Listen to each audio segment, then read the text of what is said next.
Can we learn how to dissociate?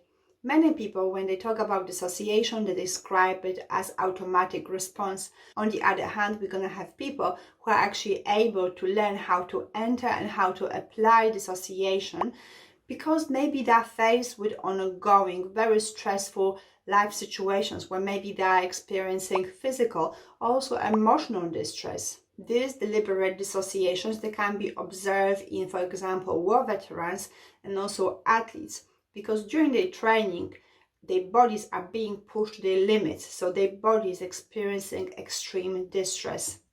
And additionally to that, war veterans, they can use this learned dissociation later when maybe they are faced with extreme distress in context of atrocity. We can come across people who've learned how to dissociate in their childhood. So maybe people who have been abused during their childhood and the abuse was ongoing, they've learned that in the situations when maybe they were faced with the abuser, they will start staring maybe in one specific point on the wall, or maybe they will start staring at maybe a certain picture that there was on the wall.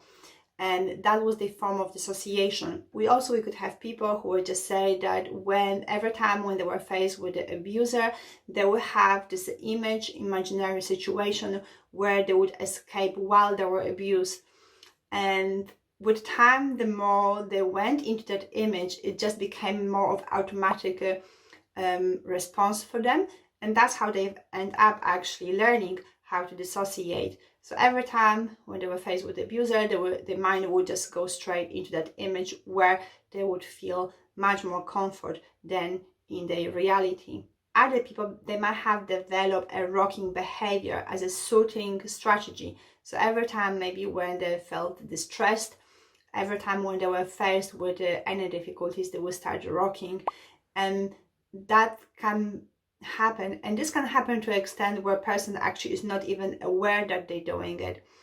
And also many people, they carry with this behavior even in their adulthood, because maybe they had no chance to develop any other better way of dealing with emotions. So initially, how we can help someone to actually work with that is to help them to learn when it was that they've learned this habit, what was the function of it. So everything around the history of that rocking behavior. And then we can also ask the person, what are their beliefs about experiencing emotions? And very often people, they will believe that expressing emotions maybe makes them more vulnerable. Expressing emotions means that they are weak. And maybe people as well, often they say that expressing emotions is actually not safe, is not good. And then we can also help them to explore whether these beliefs about emotions are still valid in their current life.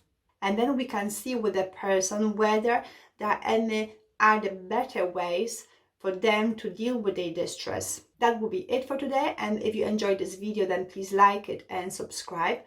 And if you have any questions about dissociations, then please leave comment in the comment section, and I'm gonna see you in the next one then. Thank you. Bye bye.